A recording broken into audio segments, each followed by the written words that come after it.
tarde, bem-vindos à Casa da Liberdade. Espero que se sintam em vossa casa. Eu gostaria de começar por agradecer à Teresa Coutinho e à Gisela Casimiro por terem aceito o convite da Associação 25 de Abril para participarem nesta sessão do debate da liberdade criativa. E antes de passar a palavra à nossa secretária da direção, a Dulce Afonso, membro da direção, por secretária, que é a responsável pela organização destas sessões, eu queria, em nome da Associação 25 de Abril, oferecer-vos a medalha comemorativa deste ano.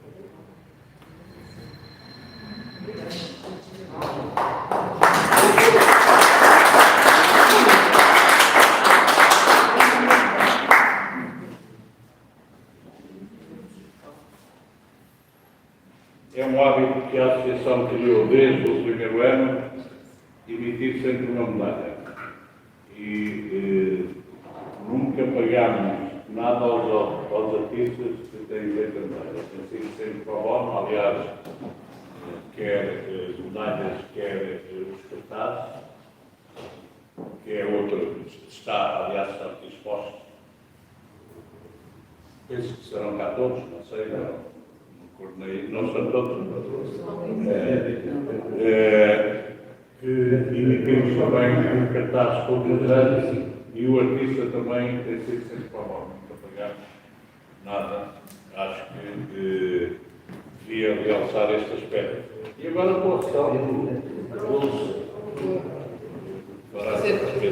Boa tarde. Vou fazer só aqui uma pequena introdução, não só às nossas convidadas, como também o resto do ciclo que preparamos. Este ciclo está integrado no 5L, como sabem, é uma programação própria da Associação 25 de Abril e nós chamamos Liberdades. E ao longo destes 5 dias do festival nós vamos ter 4 conversas sobre 4 das liberdades que uma sociedade democrática mais preza: a liberdade política, a liberdade criativa, liberdade de movimentos e liberdade de expressão. Vou só dar uma ideia do que é que vão ser estas 4 conversas, antes de passarmos aqui às nossas convidadas. Ontem tivemos aqui a conversa sobre a liberdade política, tivemos aqui o Álvaro Labrinho Lúcio e o João Céu e Silva, e a conversa teve como base o último livro do Labrinho Lúcio, que se chama As Sombras de Mazilheira, e que é a história de uma família alentejana nos 45 anos antes e nos 45 anos depois do 25 de Abril, e foi um debate muito interessante sobre o que é isto da liberdade política e como é que a usamos e como é que ela nos serve nos dias de hoje. Amanhã não temos uma conversa a dois, mas temos o lançamento de um livro, A Grande Aventura, de Mário Correia, que é sobre a primeira travessia aérea do Atlântico Sul, que este ano completa 100 anos. E tínhamos uma muito boa, que tínhamos o António Cícero, um escritor e filósofo brasileiro, com o Pacheco Pereira, mas infelizmente o Cícero apanhou Covid e já não pôde vir. Foi uma pena.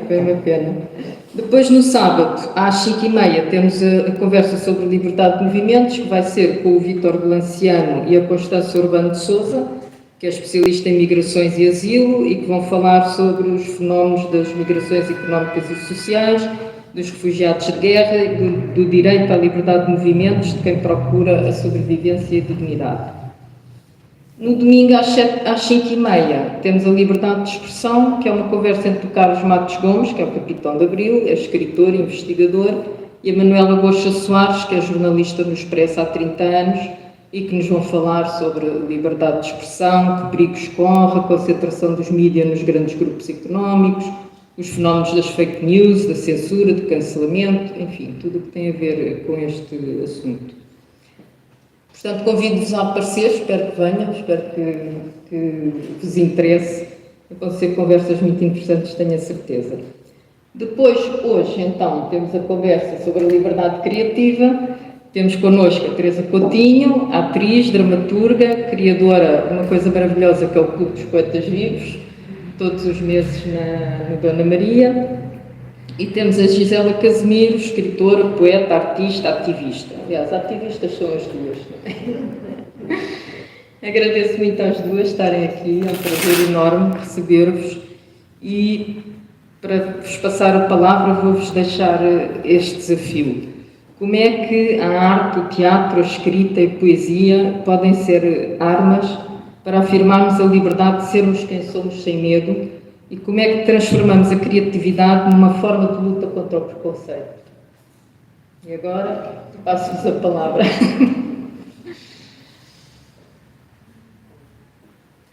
Boa tarde a todas e a todos. Obrigada pelo convite. Agradeço desde já a medalha, que me comove muito e vai comigo para casa. Obrigada à Dulce também pelo convite e pela introdução e muito obrigada à Gisela sempre, porque podia não ser o caso, mas estou ao lado de uma pessoa de quem gosto muito e é sempre um prazer extra estar a fazer estes encontros e estas conversas, mesmo que o modo já seja tão rico. Acho que enfim, pode ser uma conversa bastante exato, informal e eu se calhar, enfim, para responder à Dulce, mas também para começar. Isto é porque eu tenho este hábito, não é, do Clube dos Poetas Vivos e, portanto, sinto-me um bocadinho impelida a apresentar a conversa, digamos assim, mas sei que não é necessário. Mas, de qualquer das formas, começaria por fazer assim, uma pergunta à Gisela, à qual também responderei, mas e que tem a ver também com este, enfim, com este desafio que a Dulce nos lança, que é, acho que antes de tudo, não é, antes de pensarmos como é que a criatividade ou a expressão artística, seja ela qual for, podem estar ao serviço também da luta contra o preconceito, ou contra, enfim, da luta política também. Talvez antes disso tudo é em que momento é que a urgência se torna, a urgência de criar, de nos exprimirmos, se torna factual na nossa vida e é impossível fugir a ela, porque eu acho que há uma coisa extraordinária, não é, que acontece, não sei se encontras esse momento na tua biografia, que é o momento em que é pessoal, é profundamente íntimo, o desejo de fazer, e de repente ele passa a ser uma urgência e passa a ser passível de ser partilhado, e depois há o momento em que passa a ser político também, não é? Porque partilhado e porque, enfim, comunicado com os outros. Não sei se queres começar por aí, Gisela, com esse momento da tua biografia em que essa urgência se tornou mais ou menos evidente. Olá. Obrigada pelo convite, estou feliz por estar aqui convosco. Bem, não são perguntas simples, não é? Eu acho que são perguntas que nós vamos revendo diariamente, não é? Porque não digo que é só um momento, pode haver um momento inicial, mas depois esse momento vai se definindo ao longo da nossa vida, vai havendo vários momentos em que vamos tendo diferentes despertares, não é? Não sei, eu também ao mesmo tempo sinto que não há muito esta... Há pouco falava com alguém sobre essa questão de o luxo de poder de nascer sem que isso tenha sido nascer sem o privilégio e o luxo de a nossa vida não ter essa componente política, não é? E isso não, na verdade não é assim tão comum haver esse quer dizer, há quem tenha esse privilégio e há quem não tenha. E eu não sinto que tenha tido esse privilégio de poder não estar consciente, embora, obviamente, já diz o Audre Lorde, não é? O pessoal e o político são indissociáveis, não é?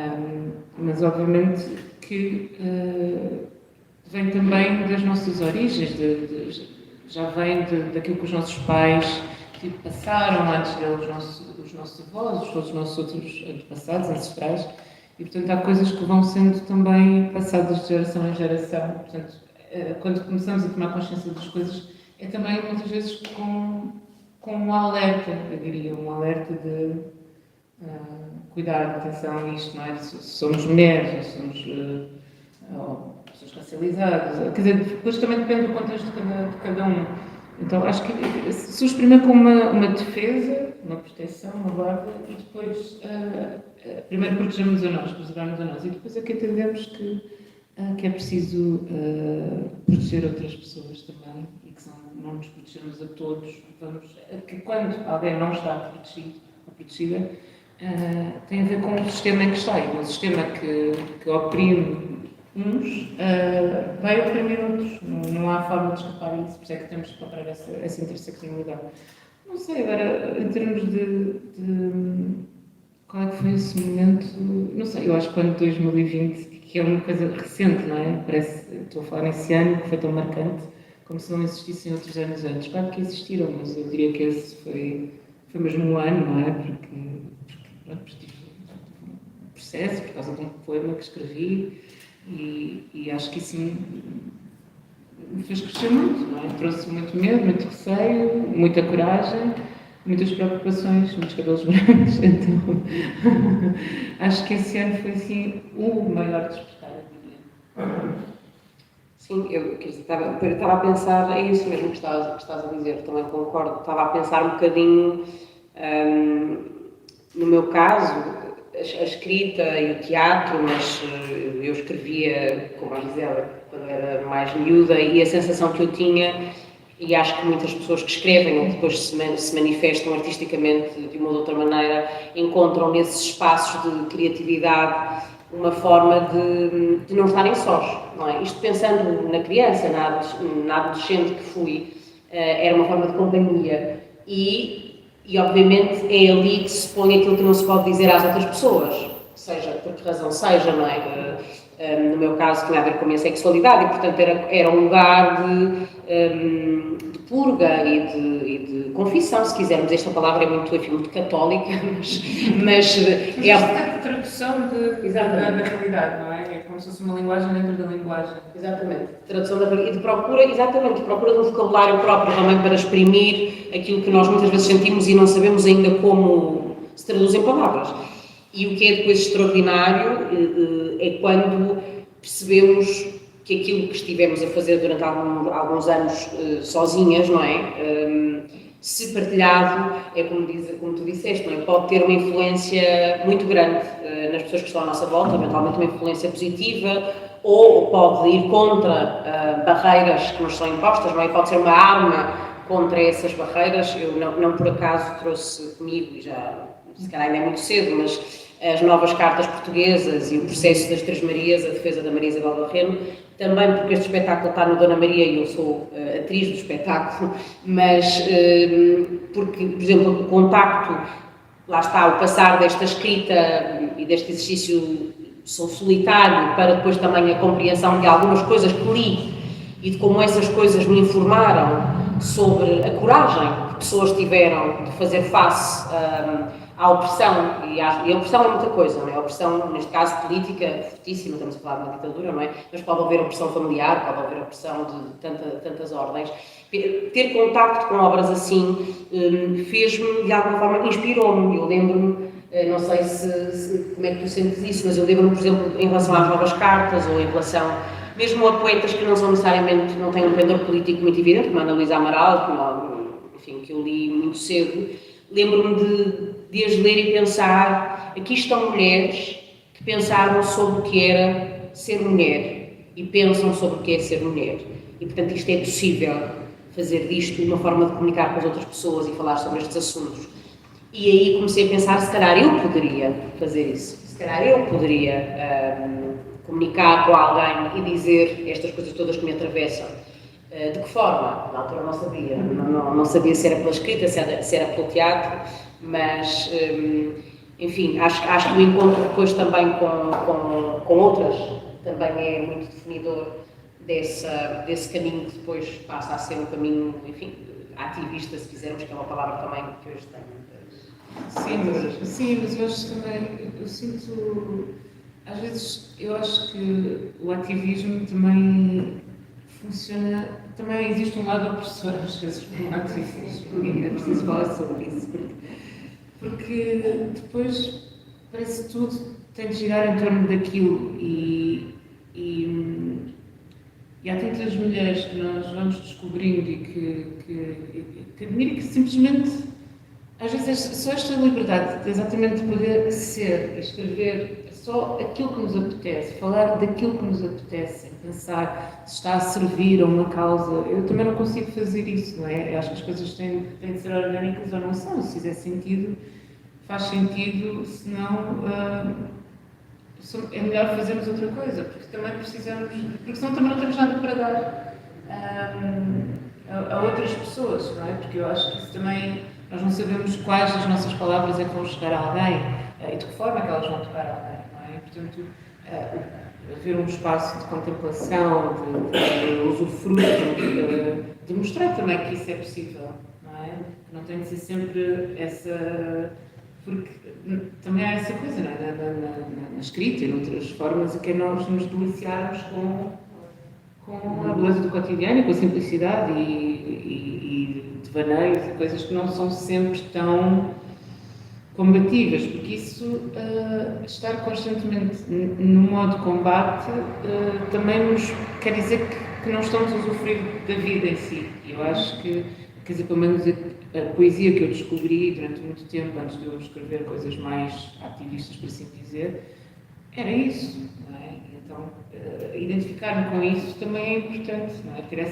Dar-nos essa permissão de haver outras palavras também na nossa vida. Acho que é muito importante.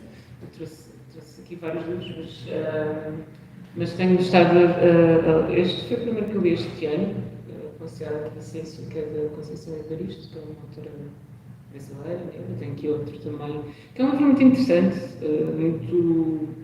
tem um formato muito específico, são uns parágrafos muito pequenos, muito curtos, todos eles separados, é a história também de uma geração, de pessoas da mesma família, e foi o primeiro livro que eu li este ano, e depois ofereci algumas pessoas que têm assim um clube, um pequeno clube. Ainda não tinha lido nada desta autora, e pronto, depois também trouxe este da Carolina Maria de Jesus, Quarto Espejo, que era de uma favelada, e que é também um livro. Porquê? Porque também, pronto, eu já li a Miguel Língua Portuguesa, né?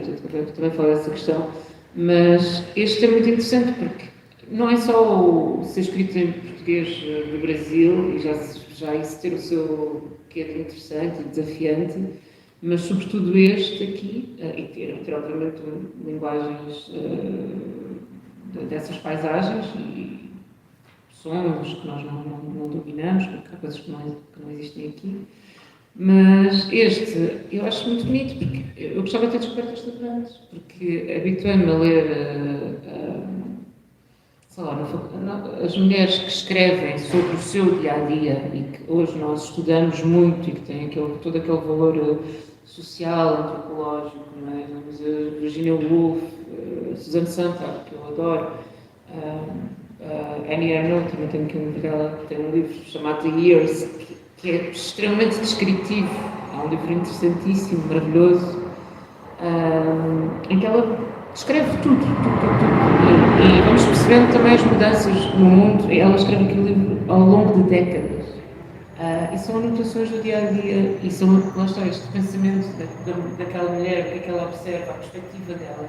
E eu habituei-me a crescer com essas mulheres e a ver qual era o mundo pelos olhos dela, e eu não tinha tanto acesso claro que me identificava, mas não tinha acesso a outro tipo de vivências, como este aqui da Carolina Maria de Jesus. Obviamente, é claro que eu também nunca vivi numa favela, nunca vivi num bairro dito social, fora, nunca, na periferia, o que quisermos chamar, mas é uma mulher que, não sendo muito alfabetizada, que escrevia, que lia, que mantinha, apesar de toda a sua dificuldade, entendia a necessidade disto, de continuar, de registar a sua vida.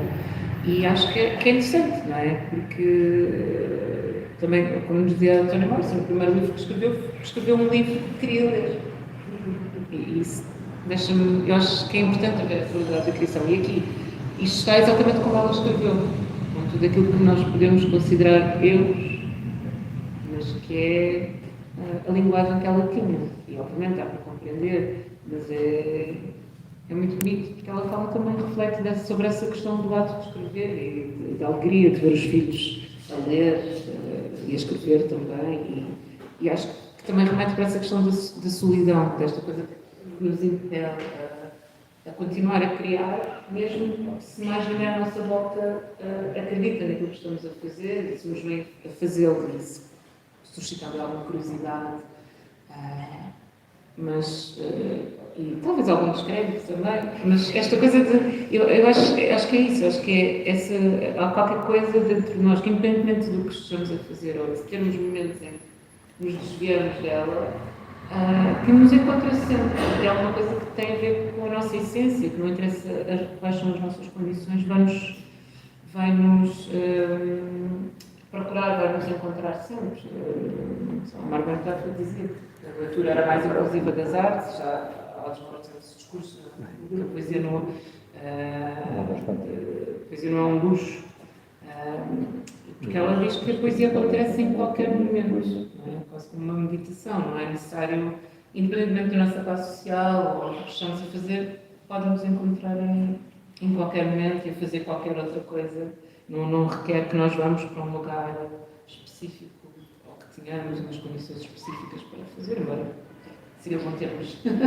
Sim, alguns, não é? Sim, eu estava a pensar nisso do ativismo ser também opressivo, não é? Que tu disseste no início e que eu concordo absolutamente, e estava a pensar que se calhar vale a pena, enfim, partilhar com vocês, pelo menos eu sinto isso, que é a sensação que eu tenho é que não se cria, isto agora porque estamos a falar, enfim, de liberdade criativa e também desse pendor, enfim, político da arte, eu acho que ninguém começa a criar porque quer ter uma intervenção política. A sensação que eu tenho é que o que vem primeiro quer-se viver.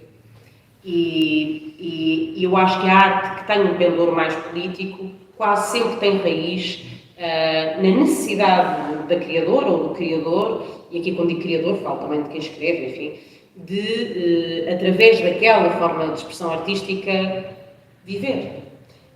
Porque muitas das vezes é em contextos de adversidade também que surgem estas, e adversidade podem ser contextos, como disse a Gisela, de não nos sentirmos, enfim, de não nos vermos refletidos nos exemplos que nos são dados pelos meios mais variados, de não nos sentirmos sós e não podermos falar sobre aquilo que, enfim, que nos atravessa e que sentimos, de sermos objeto de perseguição ou de opressão, enfim, tudo isso. E essa vontade de viver, como muitas vezes não pode ser levada a cabo no plano do real, é levada a cabo no plano irreal, se quisermos, da ficção. Não é? Eu lembro-me sempre e eu adoro-a, da Paula Rego, não é? Que tem um documentário maravilhoso feito pelo filho dela, e ela tem aquele episódio muito interessante em que descobre que o marido a está a trair, não é? A Paula Rego entra numa sala e encontra ou vê o marido com uma pessoa, com outra mulher, e em vez de ter uma intervenção real naquela situação, ela vai correr para o ateliê dela e põe aquela mulher no quadro que está a pintar. E eu acho que isto é extraordinário, não é? Porque isto quer dizer, perante aquele enorme desgosto, imagino eu, não é que ela fale daquilo assim, porque ela não fala de desgosto, mas diz só isto, não é? O impacto foi tão grande que eu fui a correr e pula no meu quadro. E ela não ficou bem representada, como podem imaginar. Mas quer dizer, isto para dizer, eu acho que isto, obviamente que é uma pequena blaga, é uma piada que estamos aqui a fazer, mas eu acho que é muito significativo, não é? Como a Carolina de Jesus, não é? São diários, não é nada para além, provavelmente, eu já li algumas coisas da Carolina de Jesus, quer dizer, é extraordinário porque é a vida. E é ela a tentar, através da escrita, refletir com os recursos que tinha, os meios que tinha, o seu entorno. Portanto, eu acho que é sempre aí que começa e depois esta questão também é muito interessante, não é? Que é, nós muitas das vezes quando somos os espectadores ou os seguidores de quem cria, queremos encontrar também sentidos, onde muitas vezes não há, porque depois também há o outro lado, não é? Que é quem vê. Quem vê também põe naquilo que lê ou naquilo que vê, aquilo que às vezes não pode viver ou não pode dizer.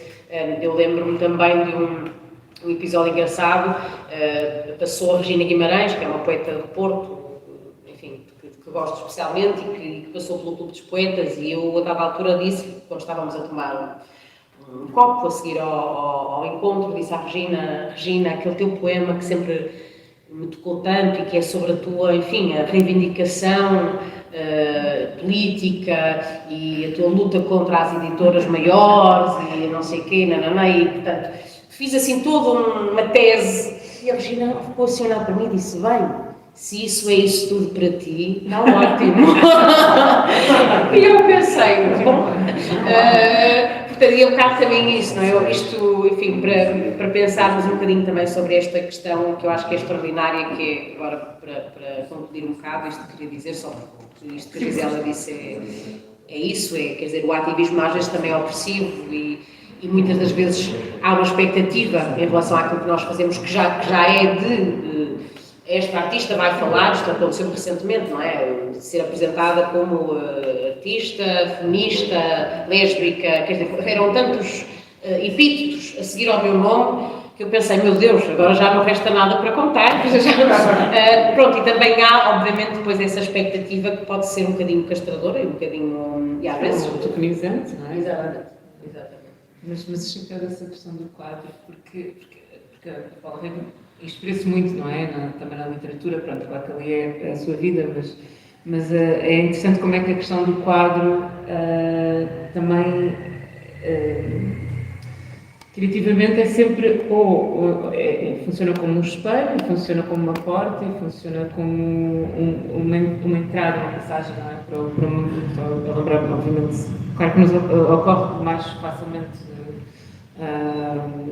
Narciso ou Dorian Gray, mas estava-me a lembrar de uma obra do Stephen King que li quando era adolescente e que era sobre uma mulher que era vítima de violência doméstica e que fugia do marido e ela tentava mudar de vida e para outra cidade. Ele, obviamente, não reagia bem àquilo, perseguia e ela, a da altura, já não me recordo bem de como é que acontecia, mas havia um quadro que ela da altura, ou era na casa onde ela estava, ela encontrava um quadro e sei que ia entrando no quadro, ia sempre andando mais e mais no quadro, e da altura ele encontra, mas acabam os dois no quadro, dentro do quadro, que era uma passagem para outro mundo, entre umas coisas muito longe, por aí, enfim, ela sabe que há muita matança, muita coisa, muito horror, mas a verdade é que ela consegue, é no quadro,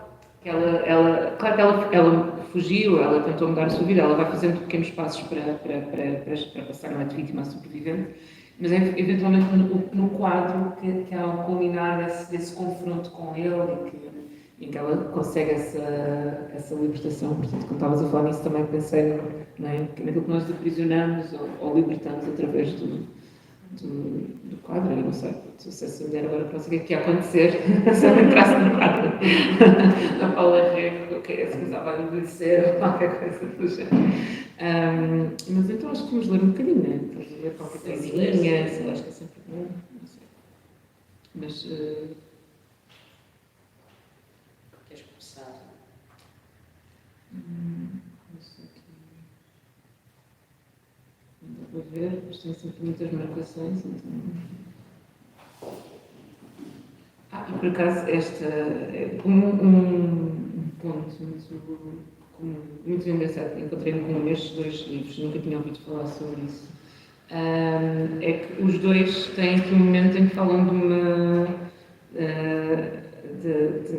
portanto, do mito de se passar, uma rapariga passar por baixo da arco-íris se transforma em rapaz.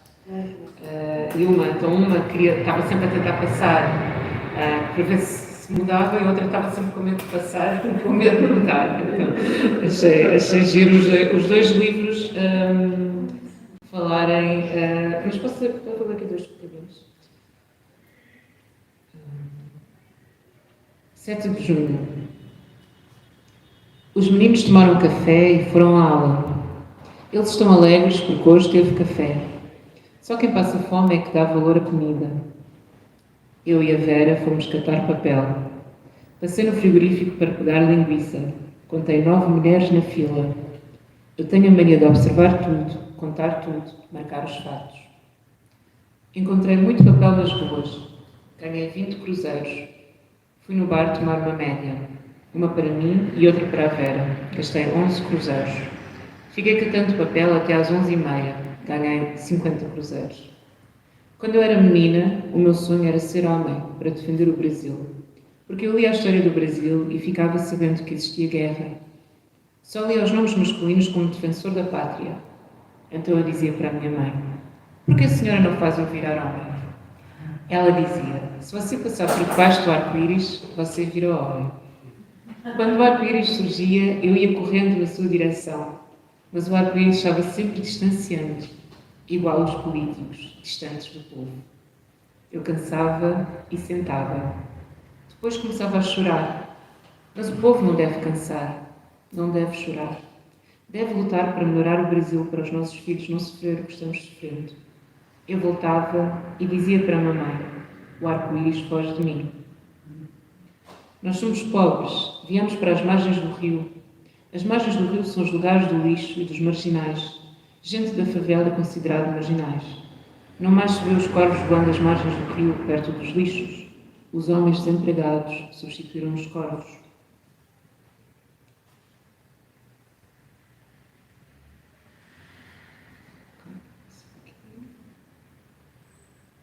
(27 de novembro). Eu estou contente com meus filhos alfabetizados. Compreendem tudo. O José Carlos disse-me que vai ser um homem distinto e que vou tratá-lo de seu José. Já tem pretensões, quer residir em alvenaria. Eu fui retirar os papelões, ganhei 55 cruzeiros. Quando eu retornava para a favela, encontrei uma senhora que se queixava porque foi despejada pela prefeitura. Como é horrível ouvir um pobre lamentando-se. A voz do pobre não tem poesia. Para reanimá-la, eu disse-lhe que havia lido na Bíblia que Deus disse que vai consertar o mundo. Ela ficou alegre e perguntou-me: quando vai ser isto, Dona Carolina? Que bom! E eu que já me queria suicidar. Disse-lhe para ela ter paciência e esperar que Jesus Cristo veio ao mundo para julgar os bons e os maus. Então vou esperar. Ela sorriu. Despedi-me da mulher, que já estava mais animada. Parei para consertar o saco que deslizava da minha cabeça. Contemplei a paisagem. Vi as flores roxas. A cor da agrura que está nos corações dos brasileiros famintos.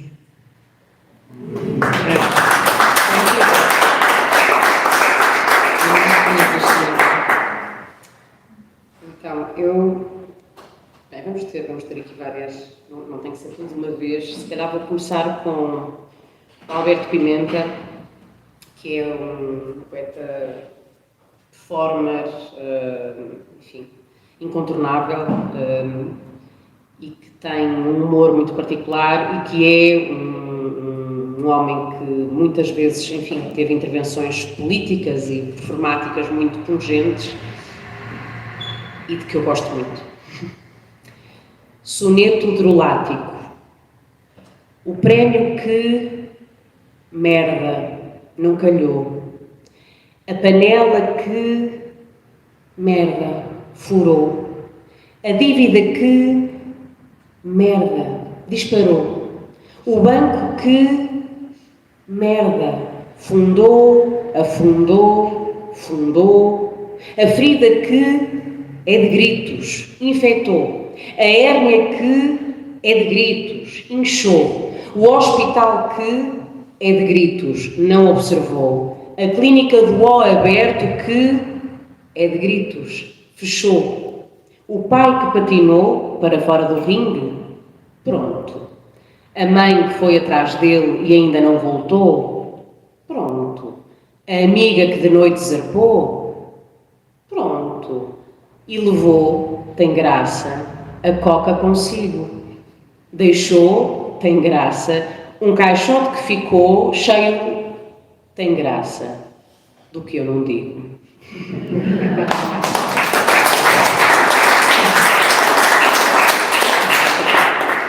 Vou só ler aqui das 29 poetas hoje, organização de Luísa Buarque de Holanda, poetas brasileiras maravilhosas, e este de Cecília Floresta, poeta nascida em São Paulo em 88, mesmo ano que eu, e escreve este poema chamado Amazonas das Sete Lanças. Naquela noite Mariana atravessou a mesa, me beijou e disse: vai, Cecília, ser fancha na vida. A sociedade coíbe mulheres que amam outras mulheres. Aquela noite talvez fosse tarde, não houvesse tantas cervejas, minha cabeça vertiginosa cheia de imagens, meninas verdes, púrpuras, vermelhas. Para que tantas lesbianas, minha deusa? Resmunga meu coração. Embora minhas vontades sejam bastantes e famintas, a moça de cabelos curtos, do outro lado do vagão, não deixa dúvidas. Gesticula em demasia. Teve muitas, muitas amantes. A mulher atrás do livro, no bosque da noite. Afrodite, porque foi que dividiste, se sabias que eu amava demais, se atinavas que eu não beberia apenas uma rodada por vez. Comprida Rua Augusta, se eu soltasse um não me gusta, seria uma rima e não sapatão. Comprida Rua Augusta, da Paulista até o centro, fostes muitas vezes minha única consolação. Eu não devia dizer nada, mas aquela mulher, mas esse tesão, botam a gente chuvosa, como Ângela Rorró nos ouvidos, em domingos, quando é tudo, quase tudo, por um triz.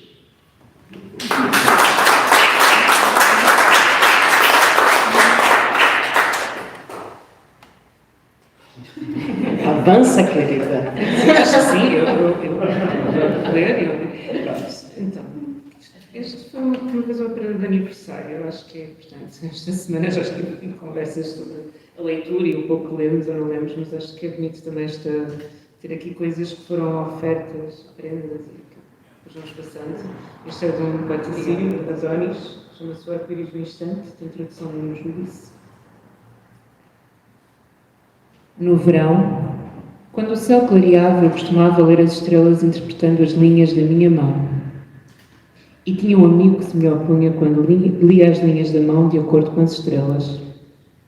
Não nos perguntávamos qual de nós era mais científico. Perguntávamos qual de nós era mais poético. Ele costumava dizer: a poesia é natureza. Eu costumava dizer: a poesia é o desconhecido vestido de natureza. A diferença entre nós era irresolúvel, mas ficámos amigos.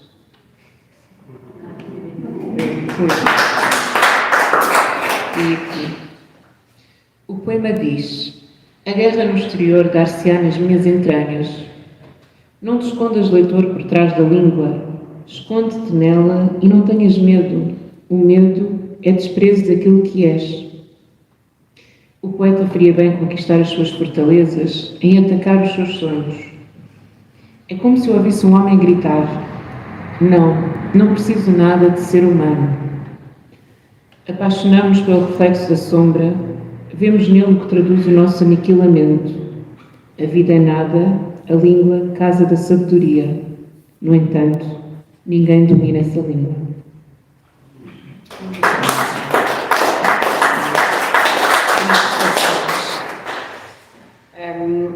Quer dizer, seria difícil esta edição das Novas Cartas Portuguesas, é a primeira edição depois do 25 de Abril, é de maio de 74 e está, como podem ver, muito frágil já. Eu estou sempre a tentar que não caiam as páginas porque já é muito velhinha, mas muito preciosa.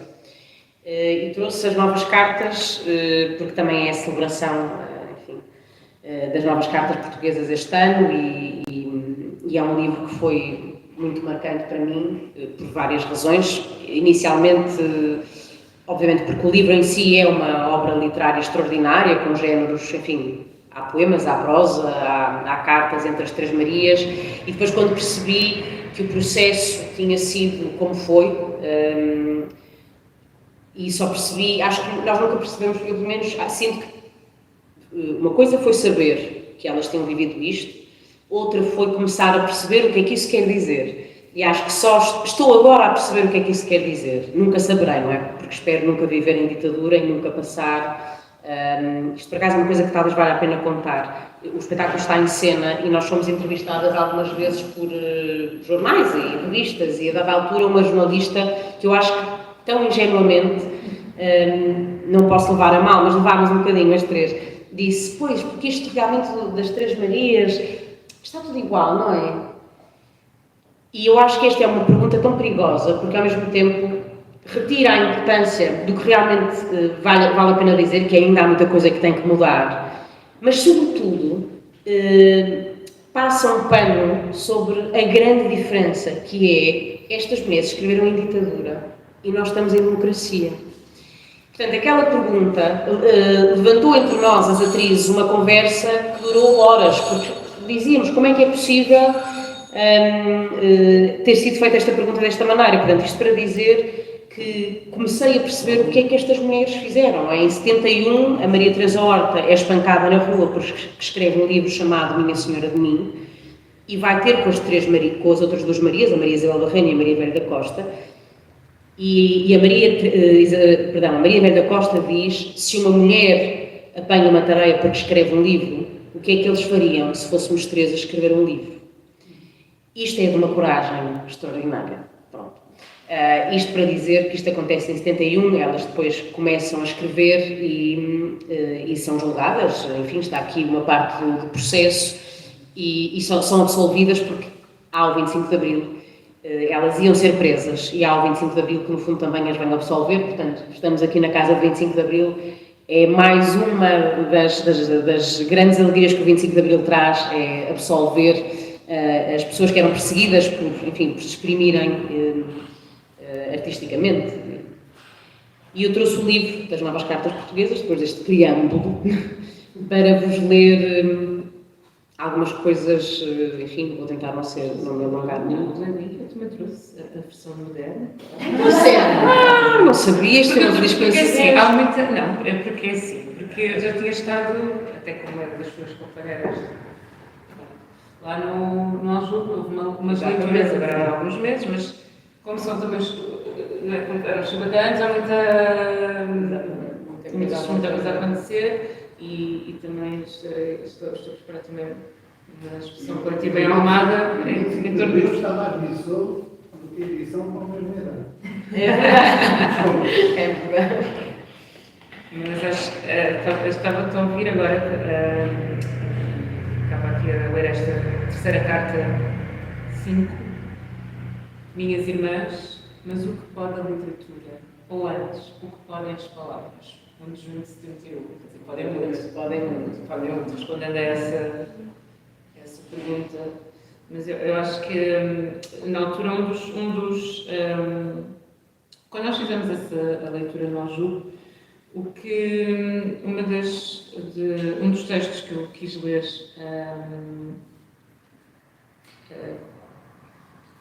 que mostra exatamente como é que esta obra é tão intemporal, e depois eu fui percebendo que ainda há tantas pessoas que não leram esta obra, que é incrível. É das coisas mais ricas, é quase inesgotável. É mesmo intemporal. E na altura foi quando voltámos a ter problemas, assim, em algumas zonas que já se sempre problemáticas, mas e então li este bocadinho que se chama Texto de Honra ou de Interrogar, escrito por uma mulher de nome Joana.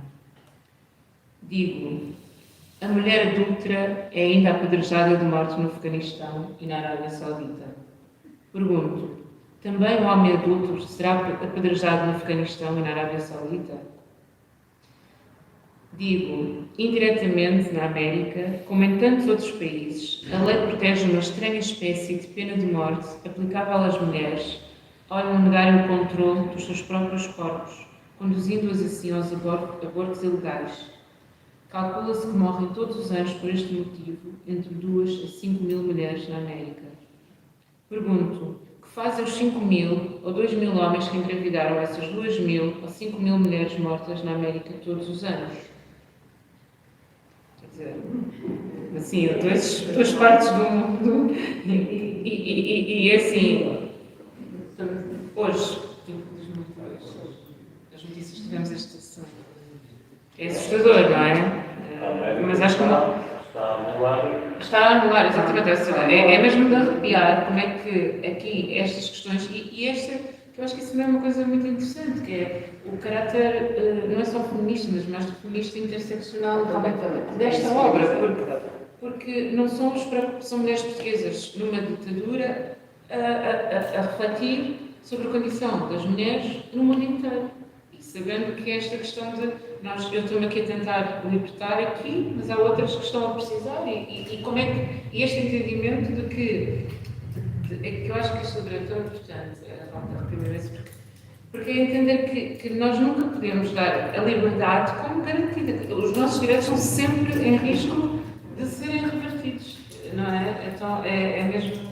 Sim, isso que tu dizes que eu acho que é muito extraordinário é como é que na altura todas as questões, quer dizer, a questão de classe, por exemplo, não é? Que elas, e é muito interessante porque numa entrevista a Maria Teresa Horta diz que se falhámos foi talvez por não termos sido tão claras para chegarmos a todas as mulheres, porque obviamente isto era uma arma contra a censura, mas era preciso saber ler para poder chegar ao livro, não é? E muitas mulheres não sabiam ler, e elas dizem isso numa entrevista, mas está tudo, praticamente tudo aqui, quer dizer, está a questão de classe, está a violência, está mesmo o pensamento sobre o colonialismo aparece, portanto, é um livro realmente extraordinário, a todos os níveis. Eu gostaria de partilhar, porque isto, enfim, este livro é inesgotável e acho que, enfim, é de voltar a ele constantemente, mas há este texto que se chama Monólogo de uma mulher chamada Maria com a sua patroa. Se calhar vale a pena dizer, para quem não sabe, as três Marias nunca disseram quem é que escreveu o quê. Portanto, elas decidiram escrever o livro em conjunto, ninguém sabe o que é que foi escrito, porque Maria, e isso também é uma prova, obviamente, da lealdade que elas tiveram umas com as outras, porque naquele contexto serviu também para nenhuma poder ser atacada e as outras, de alguma forma, ilibadas, portanto, estavam as três naquela empresa de levar isto até ao fim, e depois do 25 de Abril, serviu também para, no fundo, manter a ideia de que isto era sobre todas as mulheres e sobre as três, e não era sobre uma ou outra. Monólogo de uma mulher chamada Maria com sua patroa. Muito obrigada, isto passa. Não é preciso chamar o médico, minha senhora, isto passa. Até já estou habituada, são os ataques que me dão e fico assim sem conhecimento, sem alentos. E depois torno-me como boa, pode estar certa. Não se aflija e desculpe. Eu não quis assustá-la, minha senhora. Ora logo o raio do ataque me havia de dar aqui em casa. Estou-lhe muito agradecida, mas isto não se trata com remédios nem farmácias, que isto é coisa de nervos. E os nervos aparecem por via da vida que a gente leva e das amarguras que tem e desgostos. Sabe, eu nem falo da minha vida, nem dos tratos que ela me tem dado, sem sorte em coisa nenhuma. Nem com o filho que Deus me deu, tão doente, coitadinho, nem no casamento. Mas eu adivinhava lá. A minha mãe bem dizia, Maria, tem cuidado, isto de casamentos nunca se sabe. Às vezes mais vale a gente ficar solteira. Mas como é que eu podia saber que o meu António havia de vir assim das Áfricas? Ele que era, não desfazendo, uma pessoa de tão bom coração. E desde que veio das guerras, anda transtornado da cabeça e me mete medo. Grita noite e dia, bate-me até se fartar e ficar estendida. Foi assim que me começaram a dar estes ataques. Um dia vinha ele bêbado e eu chamei-lhe porco. Seu porco, com a licença da senhora, quer do dinheiro para a gente comer? E ele respondeu, cala a boca, grandes de porco, te mato.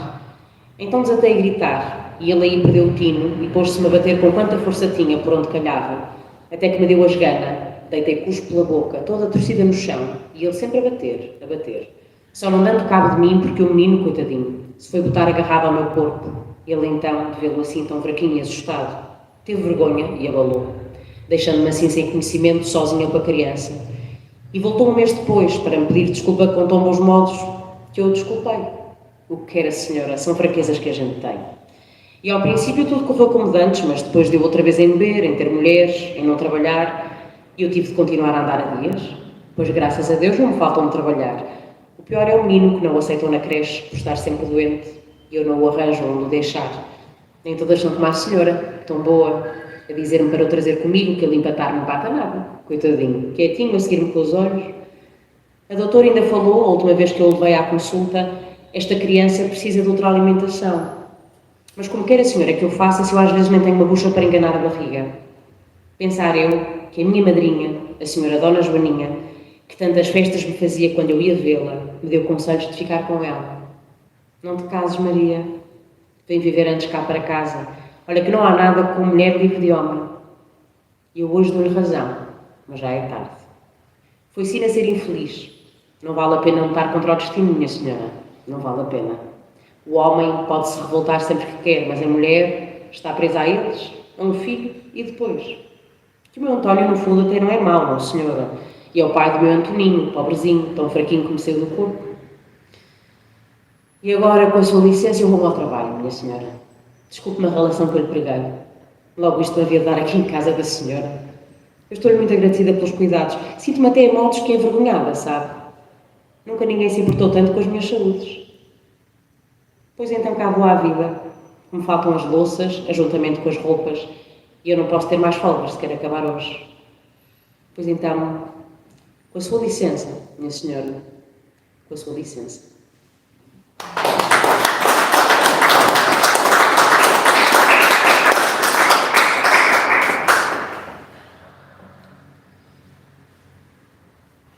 Isso não é, é que não é muito diferente da vida das pessoas. Este livro fala de questões, quer dizer, questões de abusos psicológicos e outros físicos, e essa questão aí dos nervos é também algo que só uma mulher só poderia falar a outra mulher, não é? Se falasse a um homem, corre o risco de ser internada e nunca mais sair, não é? E mesmo esta questão aqui também das mulheres muitas vezes fugirem para a vida católica, exatamente para fugir, não é? Para não nos poder ser apontado o dedo ou serem forçadas ao casamento. Não sei.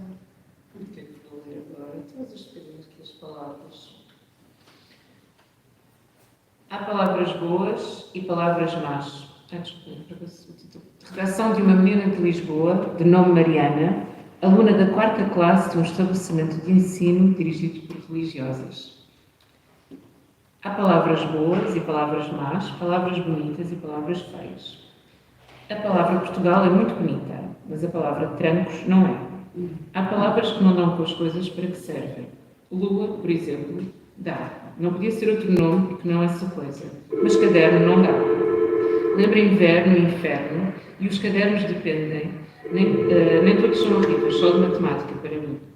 Folha também dá para coisas demais. Tem de ser folha disto e daquilo, do livro, a árvore e de fulanos, senão não se sabe. Não se pode ser folha sozinho. As palavras também servem para dizer e consolar ou sofrer. Essas não são uma a uma, como as que eu escrevi antes, são em frases, isto é, todas de seguida. Boa, por exemplo, é uma palavra boa. Parece macia, mas se a pessoa nos diz a menina não é boa, a abanar a cabeça, isso pode afligir muito. Há palavras que postas assim saem ao contrário. Por exemplo, fresca. Se for fruta é bom, se for para pessoas, não. A palavra triste, por exemplo, é uma palavra azul, porque quase todas as palavras têm cores e parece que está a pedir que se calem, e a palavra riso é amarela, só por si não dá para a gente se rir. A palavra mãe é grosso demais para o que é, e a palavra pai é muito clara e leve demais. E agora vou inventar a palavra desinteligente, que é o que eu acho que sou, por causa da confusão que me fazem as palavras e de estar sempre calada. A escrever as palavras são feitas de letras que só se ouvem na cabeça. Fim. Mariana, 22 de junho de 71.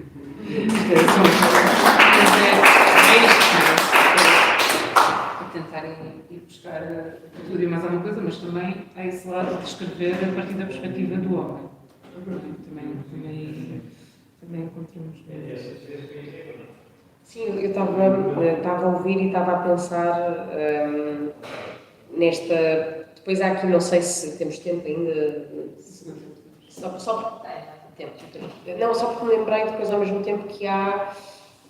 Para mim isto é uma questão, não é? Como artista, enfim, mais relacionado obviamente com o teatro, acho que na escrita depois as coisas também se passam, mas também és artista e expões e etc. Portanto, no fundo, a questão da instituição, não é? Que eu acho que também vale a pena falar, porque quando falamos de liberdade criativa, que era no fundo o modo também da conversa, obviamente que podemos pensar em vários sistemas, não é? E há um sistema político, digamos assim, que será o grande guarda-chuva, e aqui estamos a evocar algumas pessoas que de alguma forma, enfim, se opuseram a um sistema político opressivo, mas depois, mesmo em contexto democrático, o sistema traduz-se nas instituições, não é? Ou seja, está na maneira como as instituições funcionam, as pessoas, e as instituições são pessoas, não é? Nunca nos podemos esquecer disto, não é? Porque às vezes há aquela conversa que é, a instituição são as pessoas, e as instituições também podem mudar, porque as pessoas que lá estão mudam e a forma de fazer muda. Mas um grande medo que eu tinha, e que não está apaziguado, porque também ainda não sei nada, não é? Ainda estou a tentar perceber tudo, e não sei se alguma vez saberei, mas quando comecei a fazer teatro e inicialmente de uma forma mais, digamos, enfim, com menos recursos, em contextos mais alternativos, com menos dinheiro, e claro que também só o fiz porque também tinha algum apoio familiar, porque senão se calhar teria sido mais difícil fazer, mas nessa altura a sensação que eu tinha é que eu estou, para além de sentir uma certa liberdade criativa, sentia-me imune, por assim, não corrompida, vamos pôr a coisa desta forma, sentia-me não corrompida. Era uma jovem de 20 e tal anos com muitas convicções e com a arrogância própria dos 20 e tal anos e achava uma série de coisas sobre o sistema, não é essa palavra? E portanto, nesses contextos mais alternativos, sentia-me à margem de toda a discussão sobre o que é a instituição, como é que nós nos inscrevemos na instituição sem perdermos essa liberdade criativa e usando a instituição a nosso favor para continuar a falar sobre as coisas que podem ser o amor e as nossas questões, enfim, mais pessoais, se quisermos, e menos, mas que também são políticas, não é? Porque o pessoal é político, como dizia a Gisela há pouco. E acho que esta não deixa de ser uma conversa que aqui faz algum sentido, mas não seja só um apontamento, porque para mim ainda é uma grande questão, porque passei dessa altura em que era muito jovem e me sentia à margem da instituição para hoje em dia trabalhar no Teatro Nacional. E pensar, não posso dizer todos os dias, porque seria mentira, há dias em que uma pessoa está só com vontade de beber o seu sumo, fazer a sessão e ir para casa. Mas muitas vezes me acontece entrar no Teatro Nacional e pensar, não te esqueças que já entraste aqui com 20 e tal anos e esta mármore toda tinha um peso, te fazia sentir determinadas coisas, te causava desconfiança, tinhas receio, nem sempre te sentiste bem-vinda por esta ou aquela razão, nem sempre achaste que tinhas lugar aqui.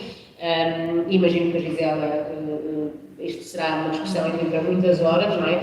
Mas eu, enquanto jovem artista, mulher, enfim, homossexual, etc., também sentia isso, e não te esqueças que já sentiste isto e hoje estás aqui. Portanto, o que é que se faz também com o lugar depois que se tem, quando se está no seio de uma instituição, seja temporariamente, seja de forma um bocado mais continuada, a trabalhar ou a criar? Isto é uma pergunta, eu não tenho resposta, não é? Mas acho que aquilo que sinto relativamente a esse assunto, que é o medo enorme que eu tenho que a instituição de alguma forma a palavra é corrompa, eu ia dizer também me acalme. Esse medo está presente, não é? E estes exemplos eu acho que também nos ajudam a não acalmar. Mas penso que é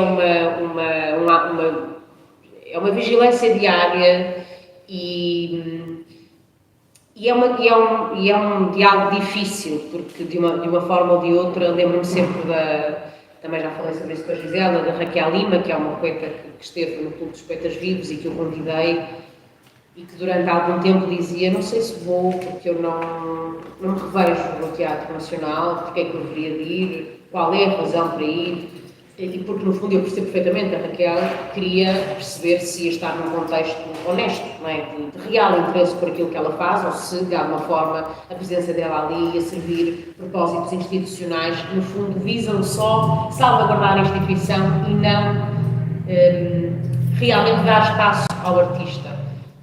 Enfim, são questões mesmo muito... Desculpem, agora vem aqui uma conversa. Mas senti a responsabilidade também de...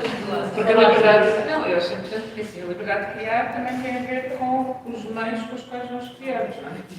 Eu já criei com nada, e há muita coisa para se criar com nada, mas quando existem meios, não é? Quando existe uma instituição por trás, à partida quer dizer que não é só tu conquistares o teu lugar, mas também poderes abrir a portas a outros, para que outras pessoas possam também ser remuneradas pelo seu trabalho, mas também ter acesso a outro tipo de públicos, e é por isso que muitas vezes as pessoas que estão mais à margem, por assim dizer, acabam por aceitar certas situações que não se sempre, em que sabem que estão ali a cumprir aquela cota, não é? Aquele papel, aquele checklist.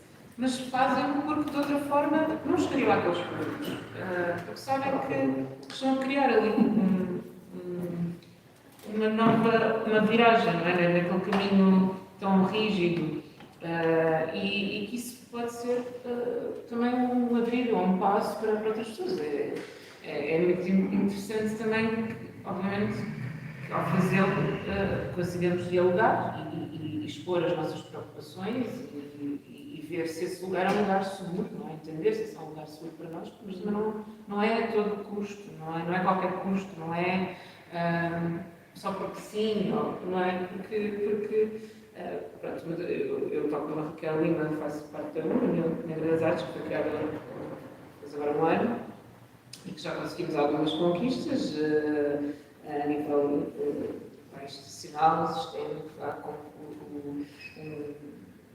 um critério de 10% das artes que até agora continua a fazer, causa celebrar muito boa gente, mas que eu acho fundamental. Agora há pouco tempo falava com alguém sobre isso, porque há pessoas que dizem, mas porquê 10%? E agora, como é que nós premiamos, quer dizer, por um lado, como é que premiamos as pessoas que sempre foram inclusivas, sempre tiveram um trabalho inclusivo, da mesma forma, pessoas que só agora estão a fazer isso e só porque têm aqueles 10%. Assim, quer dizer, eu acho que não tenho que estar a premiar alguém por fazer o que é certo. Os 10% existem porque, infelizmente, porque havia aqui um grande desequilíbrio. E aquilo que eu acho que é mais importante, porque nessa altura, quando isto começou, foi assim um alvoroço cultural e perto do prazo, tinha imensas pessoas a telefonar e eu disse, não quero entrar na tua candidatura só porque queres cumprir com 10%, quer dizer, tem de fazer sentido. Mas ao mesmo tempo acho que é importante esses 10%, porquê? Porque muitas vezes as pessoas também são convidadas à última hora, não são incluídas no processo desde o início, são incluídas no processo numa parte visível e não numa parte mais de bastidores, mais de alicerce. E eu acho que é importante entender que se pode incluir as pessoas desde o início e que elas podem ocupar outros papéis, outras mais-valias, até porque estamos numa área profissionalmente que nos obriga a estar constantemente a formar-nos e a ter de aprender e temos de nos virar, porque nem sempre temos todos os meios humanos e técnicos e financeiros para a nossa disposição. Outro momento que também foi muito importante em relação à criação da UNA foi exatamente quando houve a passagem de baixo do Tiago Rodrigues para o Pedro Penin, a primeira reunião do Pedro Penin enquanto diretor artístico do Nacional foi exatamente com a UNA. Então, queria saber o porquê de existir esta associação, quem é que estava na associação, que ideias é que nós tínhamos, portanto, mostrar essa disponibilidade, mas também lá está, também fomos muito frontais não é? Quer dizer, porque é que também estamos aqui, não é?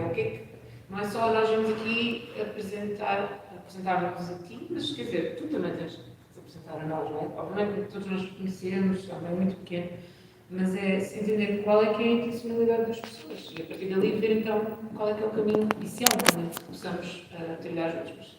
Acho que das coisas mais interessantes e mais comoventes que eu vi ultimamente no Nacional, estamos a falar do Nacional porque enfim, é um teatro nacional, que é, e está onde está, no CIO, mas tem a ver com a questão de onde antes havia palavras, não é?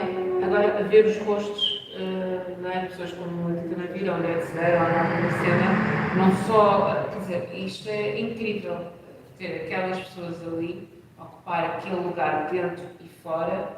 Eu acho que isso mexe também com a geografia, com a paisagem de fora, socialmente, não é? De quem está a passar ali todos os dias e que se calhar ainda não entrou naquele teatro. E quando estava no IMU, estivemos entre final de 2019 e até ao ano passado, em parceria com a TBA, com a Francisco Frazão, a fazer também um trabalho de tentar entender como é que, não só como trazer as pessoas portanto, para o teatro, mas também entender como é que toda a linguagem do teatro, desde qualquer cartaz, a própria estrutura, a localização do teatro, como é que isso funciona a favor ou não das pessoas, ou de certas pessoas, as que menos vão lá, também irem. Pronto, esse é um processo com grupos diferentes, com espetáculos diferentes e foi também um processo muito complicado, mas muito interessante. Entender quais é que são essas dificuldades, mas acho que ainda há muito a ficar mesmo para fazer isso. Existe uma pergunta para fazer. Vocês estão fazendo uma peça de teatro nesse momento que a gente possa ver? A Teresa está em cena no Nacional. Eu estou noutra fase, estou numa peça que é com a Cristina Carvalhal e com a Raquel André, que é a Freitas e outras pessoas, que vai estrear em setembro. E estou com a Cláudia Cimento também, numa outra que também será ainda este ano. E a sua? A minha termina domingo. Eu digo, eu acho que devem ir na mesma, porque o que tem acontecido é, nos últimos, na última meia hora, caem 7, 8 lugares e, portanto, as pessoas conseguem entrar. Agora, para se vir aqui fazer já agora diz as datas também dos teus agora dizemos as datas dos espetáculos. Eu agora estou a brincar, mas sim, portanto, ainda Marianas, que é um espetáculo com a encenação da Leonor Buesco e da Catarina Salgueiro, está em cena no Dona Maria, a partir das novas cartas portuguesas, e é até domingo, e está esgotado, mas eu acho que vale mesmo a pena aparecer, porque as pessoas têm conseguido entrar. E queria só, se calhar, terminar só com já agora também dizer isto que a Gisela esteve a dizer sobre a União Negra das Artes, sobre a IMUN, enfim, uma série de movimentos, digamos assim, que são pela defesa de direitos, sejam eles quais forem, não é? Esta semana também vi mulheres ligadas à realização, à fotografia, também, sim, audiovisual. Sim, e há vários movimentos. Eu também pertenço à Ação Cooperativista, que é um movimento pela luta pelos direitos dos profissionais da cultura. Mas, pronto, todos estes fenómenos também são uma dimensão daquilo que nós fazemos, não é? Da nossa expressão artística, estes mais, evidentemente, obviamente, de intervenção política, mas que é engraçado, estamos a falar deles, não é? Agora terminamos com eles, começarmos a falar das leituras e de coisas que lemos quando éramos mais jovens, e no fundo a sensação que me fica é um bocado esta, acho que talvez para mim me faça sentido terminar com isto, que é: nós somos sempre herdeiras, e idealmente, se conseguirmos fazer com que alguém receba alguma sensação de possibilidade, então acho que estamos a fazer algum trabalho. Eu ouço a Gisela e sinto essa sensação de possibilidade. Somos pares, não posso dizer que sejamos herdeiras uma da outra, somos pares, estamos mais ou menos assim, enfim, na mesma geração e tudo mais, mas não só nos contaminamos umas às outras e uns aos outros, como somos herdeiras das que vieram antes de nós e dos que vieram antes de nós e fizeram essa mesma luta. Portanto, acho que a liberdade criativa, mais do que, enfim, estarmos aqui com grandes elucubrações sobre a inspiração, sobre a luta, acho que tem cara, tem nome, são vidas, não é? São vidas de pessoas que às vezes deram a própria vida para que nós pudéssemos depois estar aqui a conversar.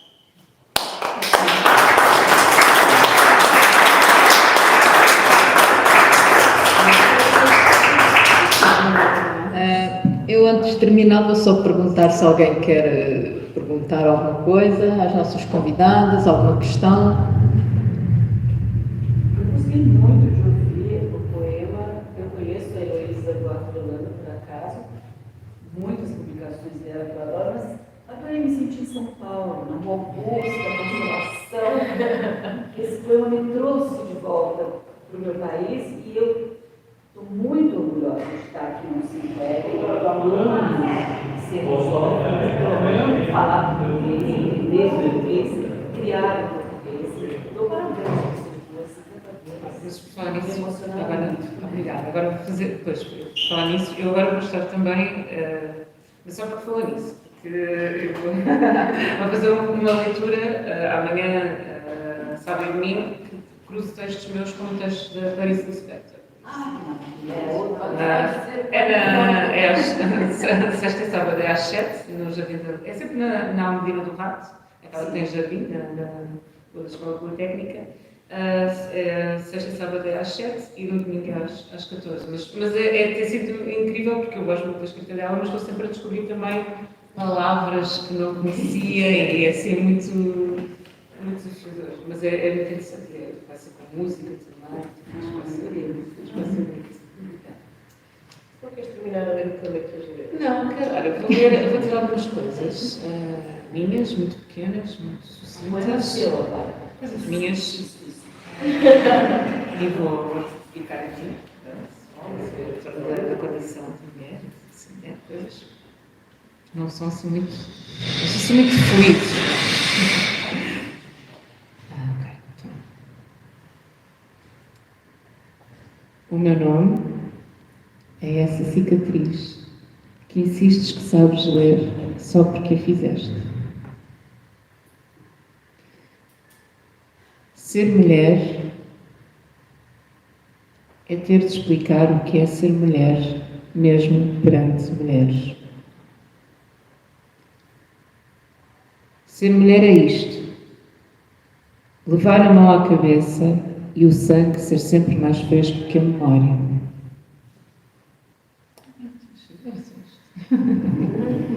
Só isto.